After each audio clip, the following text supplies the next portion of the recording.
대림절과 성탄절을 12월 달에 보냈죠. 그렇게 교회력이 흘러가면서 지난 6일 월요일부터는 새로운 교회의 절기가 시작이 되었습니다. 여러분들에게는 익숙하지 않은 단어이지만 주현절이라는 절기입니다. 그러니까 오늘은 이 주현절 절기의 첫 번째 주일이기도 합니다.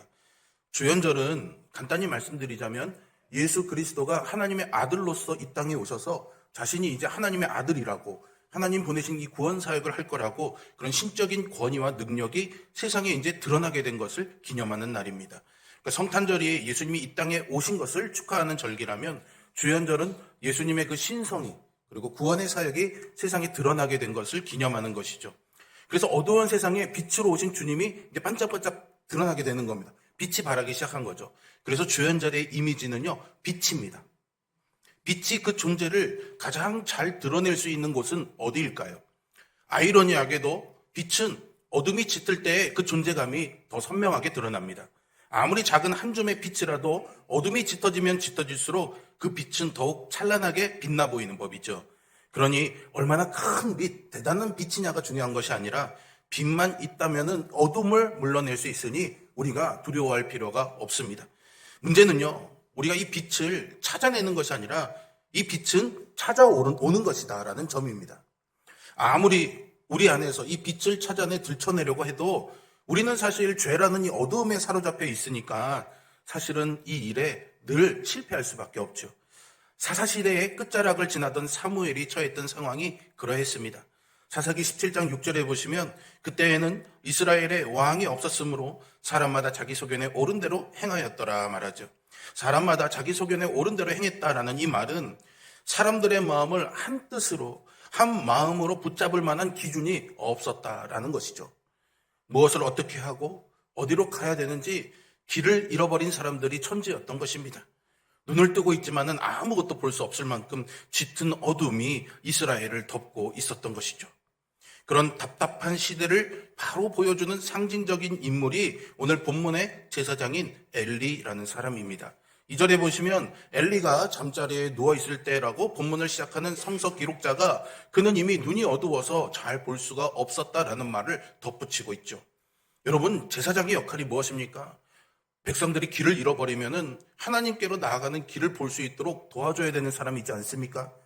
그러면서 그 자신도 먼저 하나님께로 나아갈 수 있는 길을 볼 수 있어야지 되는데 오늘 이 말씀을 보면 제사장인 엘리는 볼 수 없을 만큼 눈이 어두웠다고 하니 다른 사람들이야 더 무엇을 말할 수 있겠습니까? 이미 오늘 본문의 시작인 1절은 그 시대가 얼마나 절망적인 상황에 떨어져 있는지를 보여주고 있습니다. 이해를 돕기 위해 세번역 성경을 한번 볼 텐데요. 어린 사무엘이 엘리 곁에서 주님을 섬기고 있을 때이다. 그때에는 주님께서 말씀을 해주시는 일이 드물었고 환상도 자주 나타나지 않았다 말합니다.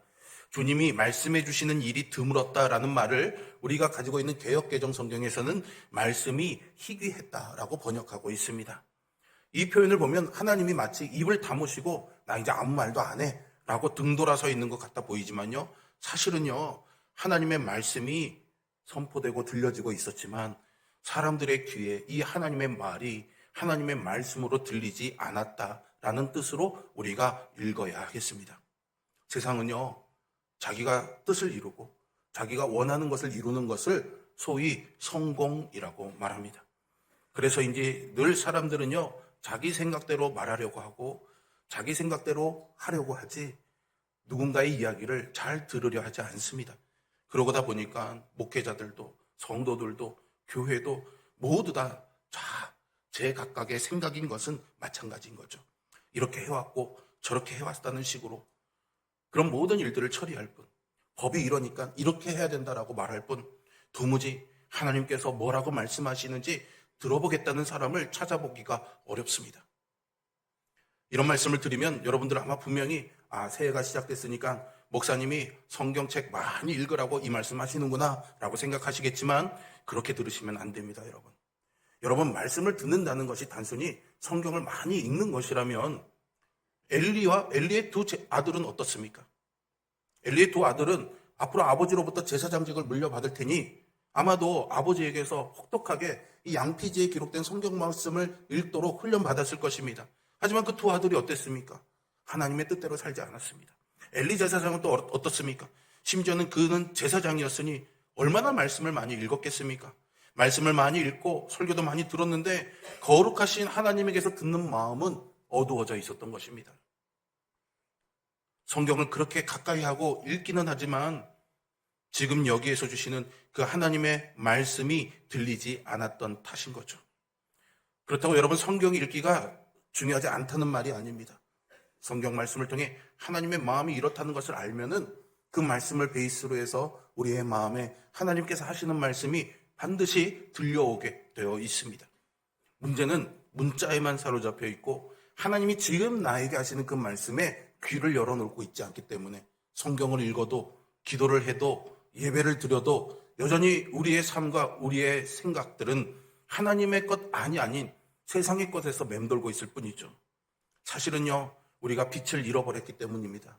이미 우리에게 어둠이 쌓여 있으니 우리로서는 제대로 듣고 볼 수 있을 리가 없는 거죠. 사람들의 마음이 이렇게 어둠에 사로잡혀 있다는 것을 다른 말로 표현하자면 하나님을 잃어버렸다라는 표현도 될 수 있을 것 같습니다. 하나님을 향한 기대, 하나님을 향한 소망, 신뢰, 믿음, 경외감 이런 것들은 다 없어져 버리고 그래도 신앙생활을 지금까지는 해왔으니 그저 해오던 대로 타성과 습관에 떨어지고 만 것이죠. 그러면서도 나는 여전히 최선을 다해 예배하고 말씀을 듣고 있다라고 생각하는 겁니다. 그런데 말이죠. 그렇게 살아가다 보면 정작 하나님을 향한 자연스러운 시선은 세상을 향해 돌려지게 되고요. 더 이상 우리는 하나님께 묻지도 구하지도 듣지도 않게 되는 겁니다. 그냥 혼자서 좋아하고 혼자서 계획하고 혼자서 괴로워하고 혼자서 절망하게 되는 거죠. 이제는 하나님의 말씀을 읽으면서도 하나님께서 말씀해 오시는데 알아차리는 사람이 없는 겁니다. 그저 조상들의 이야기 속에 계신 하나님, 우리 민족의 전설 속에 계시는 하나님일 뿐 적어도 지금 한마디 말씀도 하지 않으시는 침묵하시는 하나님이 되고 만 것입니다. 그것이 바로 사사시대의 하나님이었던 거죠. 그래서 말씀이 희귀했던 것입니다. 오늘 우리는 어떻습니까? 오늘 여러분들의 삶은 어떻습니까? 여전히 예배하는 자리에 있지만 여전히 제사장과 같은 신앙의 직분은 있지만 혹 여러분들은 하나님의 말씀을 듣고 살아가십니까? 여러분들에게도 하나님의 말씀이 희귀해 있지는 않습니까? 사실 따지고 생각해 보면요, 하나님이 말씀하지 않으시는 것은 아닙니다. 저는 적어도 그렇게 확신합니다. 하나님은 언제나 늘 우리에게 말하고 계십니다. 그런데 하나님이 말씀하셔도 하나님이 말하고 있어도 사람들이 도무지 듣지 않으니 하나님이 말하지 않으신다고 생각하는 것이고 시대가 하나님의 말씀을 무시하고 있으니 하나님이 침묵하게 만들었던 것이죠. 하지만 정말 그렇게 어둠에 사로잡혀서 말씀이 희귀해 모든 것이 끝났다 싶을 그때에 제사장 엘리도 듣지 못했던 그 하나님의 말을 드러낸 사람이 있었습니다. 바로 어린 사무엘이었죠. 이게 어떻게 가능한 일이었을까요? 태어날 때부터 사무엘은 남달랐습니다. 어머니의 기도 때문에 아이를 낳지 못하던 어머니가 자신을 임신하고 아이를 낳게 된 것이죠. 그런 사무엘이었습니다. 그런데 마침 3절에서도 제사장 엘리가 처소에 누워있을 때 사무엘은 성전에 있었다라고 거들고 나서고 있습니다. 엘리는 자기의 침소에 있었는데 사무엘은 하나님의 등불이 꺼지지 않은 성전에 있었던 것이죠. 이쯤 되고 보니까 또 목사님이 예배 빠지지 말라고 하는구나 이렇게 들으실 만도 합니다. 그런 마음에 내가 좀 더 열심히 해야겠지라는 조급한 마음도 들 겁니다. 정말 그래야 되는 걸까요, 여러분? 오늘 본문을 읽어보면요, 사실은 하나님이 사무엘에게 말씀하셨지만 그 전에 사무엘이 하나님을 찾았다는 이야기는 없습니다. 눈을 씻고 찾아봐도 없습니다. 혹시 찾으시면 저한테 찾아와서 보여주십시오. 제가 제일 비싼 점심 사드리겠습니다. 오히려 이 성경은요, 정말 우레같이 울리고 천둥처럼 외치는 이 하나님의 말씀을 듣지 못하는 사람들로 가득한 시대라고 말하고 있지 않습니까? 심지어는 제사장조차도 하나님을 보지 못하고 하나님의 말씀을 듣지 못하던 시대입니다. 사람들이요, 이렇게 얼마나 하나님께 들으려 하지 않았으니 하나님이 어린 사무엘에게라도 말씀하려고 찾아오신 것 아닐까요?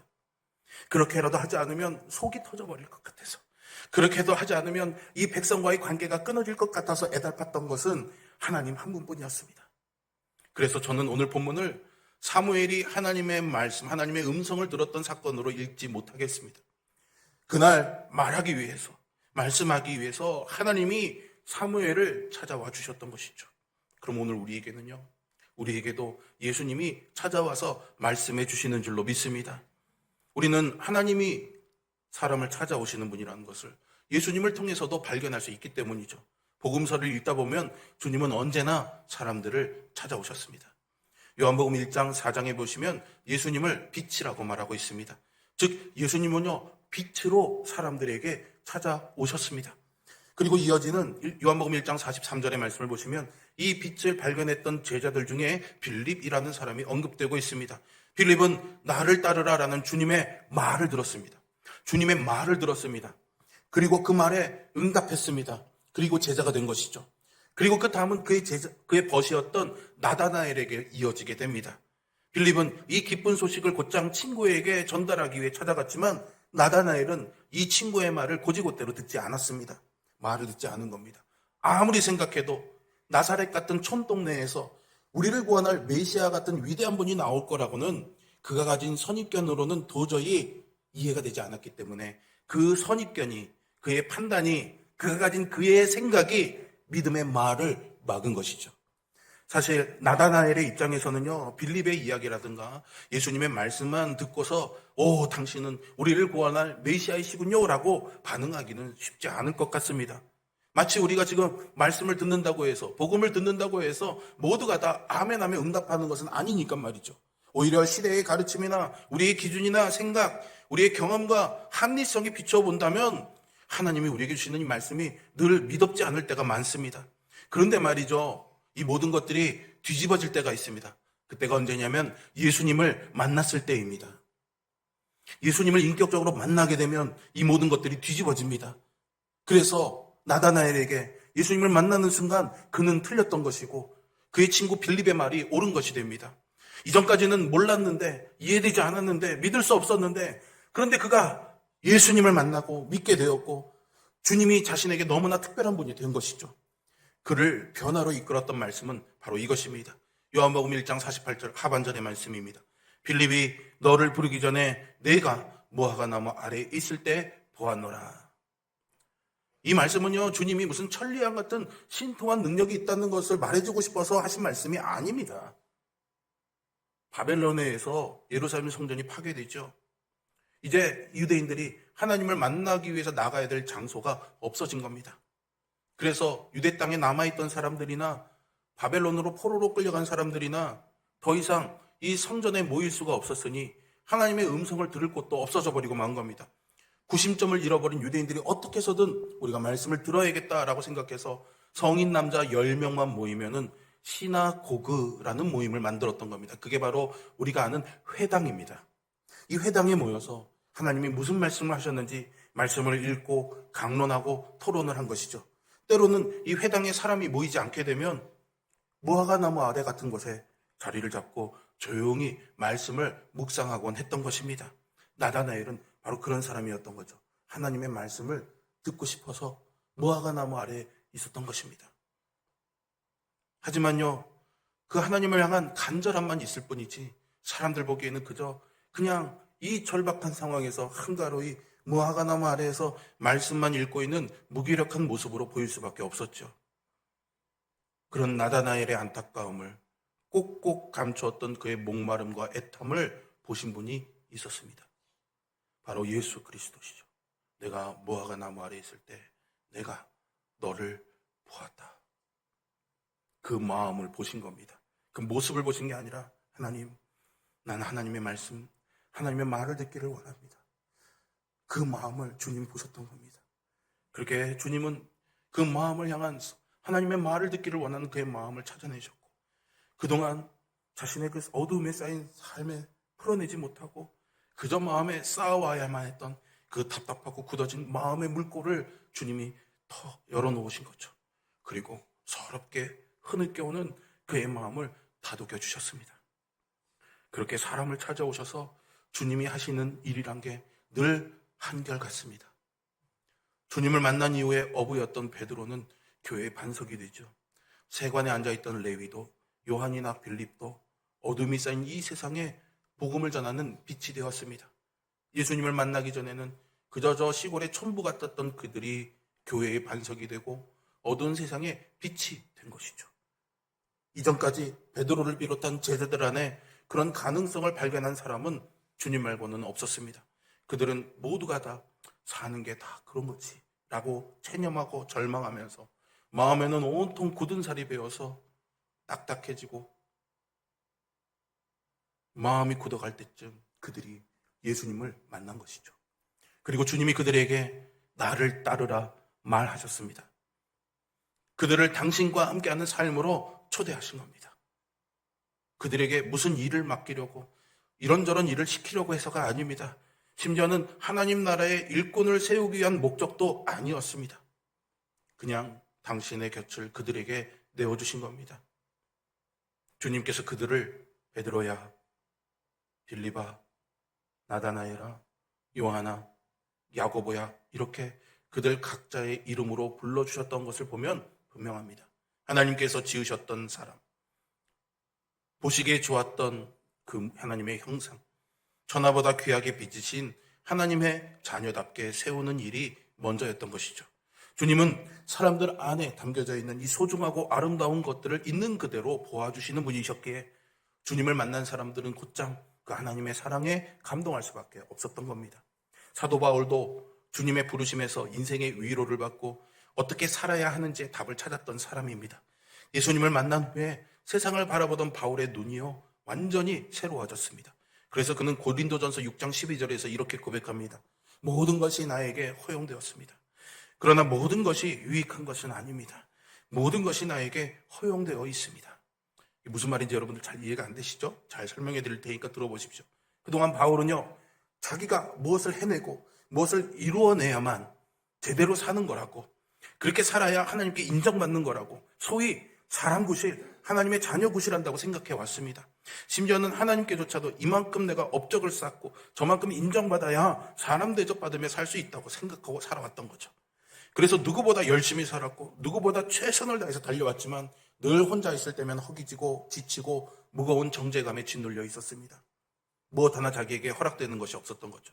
그런데 빛 대신 주님을 만난 이후로 그는 해도 될 것이나 해야 할 것, 또는 하지 말아야 할 것과 할 것이라는 이 율법의 담장이 모두 허물어지게 되는 경험을 하게 된 겁니다. 그래서 이제 모든 것이 나에게 허용되었습니다라고 말하고 있는 겁니다. 자신이 이미 하나님께서 값을 치르고 사들인 한 사람이다라는 이 주님의 말씀이 그를 살렸을 뿐만 아니라 이것이 하나님이 주신 선물처럼 여기며 살아갈 능력을 얻게 된 것이죠. 예수님이 요한복음 1장 51절 하반절에서 이렇게 말씀하셨습니다. 내가 진정으로 너희에게 말한다. 너희는 하늘이 열리고 하나님의 천사들이 인자 위에 오르락 내리락 하는 것을 보게 될 것이다 라고 말이죠. 천사들이 오르락 내리락, 이거 여러분 어디서 많이 본 이야기이지 않습니까? 어디서 봤습니까? 야곱의 사다리, 야곱의 그 환상에서 있지 않습니까? 그런데 주님의 말씀은요, 이제 제자들이 예수님을 만나고 나서 빛된 삶을 살아갔는데 그 빛된 삶을 살아가며 경험하게 되는 장면을 마치 구약에 그들이 알고 있는 그 장면을 다시 보여주는, 영화의 한 장면을 보여주는 것처럼 영상으로 그렇게 보여줍니다. 영상으로 보여주는 걸 뭐라고 하십니까, 여러분? 비전이라고 하는 겁니다. 비전. 내가 하고 싶은 것을 하나님께서 허락해 주시는 게 비전이 아니라 하나님이 너희는 이렇게 될 거야 라고 보여주시는 것, 그게 비전이라는 거예요. 천사들이 오르락 내리락 하는 것을 보면서 살게 된다는 겁니다. 이게 무슨 말일까요? 이게 하나님과 우리가 소통하는 삶을 말하는 겁니다. 천사들이 오르락내리락 하면서 뭘 가지고 다니겠습니까, 여러분? 아파트 등기권리증 갖고 다니는 걸까요? 좋은 외제차 열쇠 갖고 오르락내리락 할까요? 뭐 갖고 오르락내리락 하겠습니까? 내려올 때는 하나님의 말씀을 가지고 내려오고 올라갈 때는 성도들의 기도를 들고 올라가지 않겠습니까? 그렇게 말을 옮기는 겁니다. 하나님의 말을, 우리의 말을 하나님께로 옮기는 겁니다. 그 장면을 제자들에게 보여주신 겁니다. 너희는 이렇게 살 거야 라고. 그렇게 살면서 나의 빛을 세상에 비출 거야 라고 말씀하고 계시는 거죠. 하나님의 자녀로 살아가는 삶이 이렇습니다, 여러분. 하나님의 영광의 빛을 마주하는 자녀된 삶이 바로 이와 같다는 겁니다. 이 삶이 여러분들에게 이루어지기를 주 예수 그리스도의 이름으로 축복합니다. 제가 축복하는 것이 아니라 주님이 제자된 하나님의 자녀들에게 약속하신 것입니다. 우리가 그 말을 듣고 따르는 제자가 되기로 결단하고 간다면 이 약속은 반드시 이루어질 것을 믿습니다. 주님은 그것을 위해 언제나 우리를 먼저 찾아오시는 분이셨습니다. 그분이 만나는 사람들 중에는 왕이나 제사장이나 귀족들도 있었지만 그런 사람만 찾지 않으셨습니다. 목동이나 기생, 이방 여인뿐만 아니라 첩의 자식들이나 가족들에 의해서 인신매매로 팔려간 비참한 인생을 사는 사람들, 심지어는 살인자들까지도 하나님이 만나셨던 사람들입니다. 그러니 하나님은 사람을 가리지 않고 누구든지 찾아가시는 분이 틀림이 없습니다. 그렇다면 누구라도 주님을 만날 수 있는 겁니다. 누구라도 주님을 만나야 하는 것입니다. 하지만 그렇다고 해서 주님과의 이 만남의 사건이 누구에게나 경험되는 사건인 것은 아닙니다. 주님을 주님으로 볼 수 없고 그분의 말씀을 듣지 못해 지나쳐버린 사람도 허다합니다. 예수님도 오셔서 말씀했지만 그 말씀에 실족해서 예수님을 떠난 사람들도 성경에 분명히 있습니다, 여러분. 주님은요, 우리에게 풍성한 생명을 누리도록 해주시기 위해 오셨다라고 말씀하고 계십니다. 그렇다면 지금 여러분들은 그 주님의 풍성함을 누리고 계십니까? 주님의 이 말씀에도 불구하고 우리는 늘 여전히 허덕이고 배고파하고 목말라하고 있지는 않습니까? 우리의 삶을 둘러싸고 있는 것들이 다 이 하나님의 생명을 갉아먹는 것들이기 때문입니다. 우리를 둘러싼 죄와 어둠이 하나님이 우리에게 주시는 이 생명을 늘 갉아먹기 때문이죠. 그래서 우리는 그렇게 하지 않기 위해서 우리의 마음을 지켜야 되는 겁니다. 그렇게 못하니 여전히 나와 예배하고 말씀을 읽지만 삶의 기쁨이 메말라가는 것이고 무엇을 위해 살아가야 되는지 의미조차도 잃어버린 것 아니겠습니까? 교회에 나갈 여유도 없을 만큼 무기력에 빠지기도 합니다. 아니면 반대로 이유 없이 바쁜 시간에 쫓겨가면서 살아갑니다. 성경을 읽고 묵상하고 하나님께 질문하고 답을 들을 여유조차도 잃어버렸습니다. 당장 눈앞에 이 문제를 해결할 답만 필요할 뿐이고 손에 잡히는 결론이나 어떤 결과에만 급급해 있을 뿐 이러한 강요와 구속에서 벗어나서 하나님의 자녀로서 하나님이 주시는 풍성함 때문에 누려야 되는 느긋함과 여유와 영적 품위는 보이지가 않습니다. 생명의 충만이신 예수 그리스도를 근거로 살아있다는 것을 우리가 누리지 못하기 때문입니다. 이스라엘의 역사에서 가장 어둡던 시대 중에 하나로 꼽히던 사사시대였습니다. 그런데 그 어둠만으로 끝이 아니었습니다. 거기에도 작은 빛, 희망이 있었습니다. 말씀을 듣고자 하는 한 사람이 있었기 때문이죠. 로마의 폭정 밑에 신음하던 신약시대의 이스라엘 땅에도 희망이 있었습니다.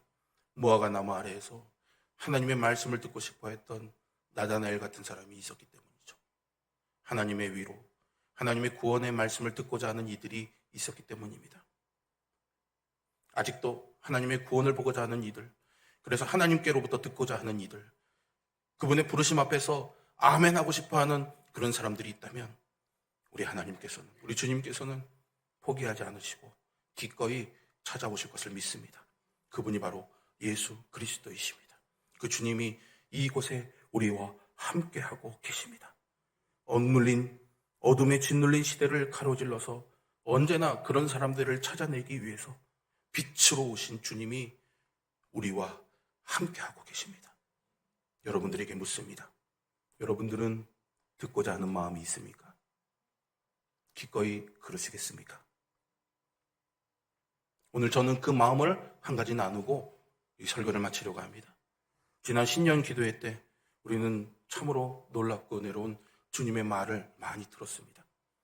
정말로 아까 말씀드린 것처럼 천사들이 오르락 내리락 하는 그런 은혜를 우리가 경험했습니다. 목사님이 무슨 얘기하나 이상한 눈으로 쳐다보시는 분들은 안 나오신 분들입니다. 나와서 말씀 들은 분들은 제가 무슨 말 하는지 다 알고 있습니다. 그렇죠? 좀 끄덕끄덕 크게 해주세요. 그래야 제가 용기가 날 거 아닙니까? 저도 개인적으로 우리 교회를 향한 주님의 마음, 주님의 말을 많이 들었습니다. 특별히 둘째 날 말씀 이후에 우리 강사 목사님 통해서 4명씩 5명씩 모여 앉아서 기도 제목을 나누고 70이 넘은 권사님들이 그 돌봄 때문에 눈물 흘리는 모습을 보면서 중요한 것을 놓치고 있었구나. 우리가 해야 될 일을 안 하고 있었구나. 그런 통회의 회개가 터져나왔습니다. 주님의 마음으로 그렇게 서로 돌보고 연약함을 감싸주고 기도해주고 서로가 의지가 되어주는 것이 하나님이 우리 공동체에 원하시는 일인데 우리가 너무 말씀대로 무언가를 하기 위해서 이것을 하지 않고 달려왔다는 것을 느꼈습니다.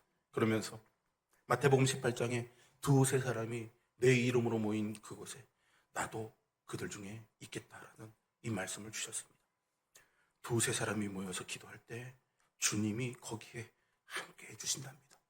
우리가 바라는 게 주님이 우리와 함께 하시는 것 아닙니까? 두세 사람이 기도할 때 함께 해주시겠다고 합니다. 이 마음을 가지고 강사 목사님의 일정 때문에 대전을 오가면서 강사 목사님과 이 이야기를 나누면서 제 마음에 하나님이 해야 할 일을 주셨는데 그게 짝기도입니다.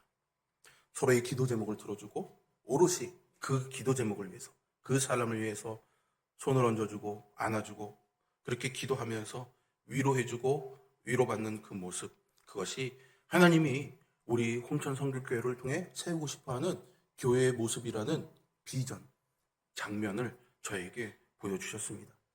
그래서 용기 내서 여러분들에게 함께 이 일에 마음을 모아달라고 광고하고 짝기도를 해보려고 합니다. 이 짝기도는 하나님 주신 마음대로요, 2-3명, 최소 기본 2명, 정말 더 해야 된다면 3명까지만 모이는 것을 하겠습니다. 남자는 남자, 여자는 여자대로 하되 이 이성의 벽을 넘을 수 있는 유일한 열쇠는 가족관계입니다. 부부끼리, 형제끼리는 부모와 자녀 간에는 괜찮습니다. 그리고 이 일에 여러분들이 자원해 주십시오. 의무적으로 하지 마십시오. 내가 권사인데 해야 되겠구나. 이게 아니라 하나님이 기도할 마음을 주셨으니 순종하는 마음으로 여러분들이 자원해 주십시오. 저는 이 자원하는 분들로 이 짝기도 모임을 시작해서 하나님이 우리 교회에 하고 싶어하는 일들을 해나가려고 합니다. 그래서 나누어드린 그 짝기도 신청서에 여러분들이 이름을 적어주시고 한 주간 동안 여러분들이 기도하면서 나에게 주시는 기도 짝꿍이 있다면은 그 사람에게 부탁하고 허락을 받아서 2분이, 3분이 기도 짝꿍이 되어서 자기 이름 밑에 짝꿍이 될 사람의 이름을 적어서 다음 주에 제출해 주시기를 바랍니다. 누굴 내 기도 짝꿍으로 해야 될지 모르는 분들도 있잖아요. 그런 분들은 자기 이름만 적어서 내시면 제가 기도 짝꿍을 연결해 드리도록 하겠습니다. 이렇게 구성된 짝기도는요, 일주일에 꼭 한 번은 교회에서든 가정에서든 정 안 되면 전화를 통해서라도 꼭 모임을 가져야 되고 그 주일에 아니면 한 주간 동안 말씀을 묵상하면서 받은 은혜를 간단하게 말씀에 받은 은혜만 나누고 자신의 기도 제목을 나누고 그 기도 제목을 위해서 서로를 위해서 진심으로 기도해주고 거기서 끝 가는 겁니다. 밥 해먹고 뭐 사먹고 안 해도 됩니다. 안 하셔야 됩니다. 사실은 좀 더 모임이 무르익어지면 교제는 제가 허락하겠습니다. 하지만 기도해주고 끝입니다. 헤어지는 겁니다. 그리고 중요한 것은 그렇게 나눈 기도 제목은 반드시 기도 노트에 기록이 되어져야 됩니다. 그리고 응답될 때까지 그 기도는 계속해서 해야 되는 겁니다. 응답될 때까지. 여러분 상상해 보세요. 그런 기도들이 응답이 되어지고 그 응답이 우리 공동체 안에서 고백이 되고 간증이 되면은 목마른 세상의 어둠에 사여 있던 사람들이 사모하는 마음으로 주의 전으로 오지 않겠습니까? 그게 진짜 전도이지 않겠습니까? 주님이 제자들을 전도하러 보낼 때 2명씩 보냈습니다. 이 짝기도 하는 사람들이 그런 마음으로 살아가면 세상에 나가 영혼들을 구해오는 전도대가 되는 겁니다. 자세한 이 짝기도의 모임의 방법은 이제 모임이 구성되면 제가 매뉴얼로 만들어서 나누어 드리도록 할 겁니다. 여러분 이것은요, 어떤 완성된 일의 결과를 기대하면서 시작된 것이 아닙니다. 저도 이게 어떻게 될지 모릅니다. 하다가 흐지부지 될지도 모르고 어떻게 될지 저도 사실은 잘 모르겠지만 하나님 주신 마음이니까 용기 내어서 한 걸음 한 걸음 순종하면서 하나님이 우리 홍천성결교회를 만들어가고 싶어하는 그 마음에 순종하려고 합니다. 공교롭게도 오늘은 교회 창립일이고 창립 기념주일이기도 합니다. 이때 하나님이 그래도 교회의 지도자인 저에게 이런 마음을 주셨다는 것은 하나님이 이제 우리 교회에 새로운 일을 하고 싶어 한다는 그런 선포와도 같다고 저는 생각합니다. 그리고 교회의 생일에 하나님 주시는 가장 놀라운 선물이라고 저는 믿습니다. 한 가지 확실한 기대가 있습니다. 우리가 이렇게 하나님의 말씀을 따를 때 하나님이 우리 교회를 하나님 보시기에 좋은 교회로 세워주실 것입니다. 중요한 것은 우리에게 오늘 말씀처럼 듣는 마음이 중요합니다. 우리 모두가 듣고자 하는 마음으로 예수님을 만나고 예수로 충만해지고 그리고 예수님의 말씀대로 사는 삶을 살 때 우리가 교회가 되는 것이고 우리의 삶이 하나님의 나라가 될 줄로 믿습니다. 기도하겠습니다.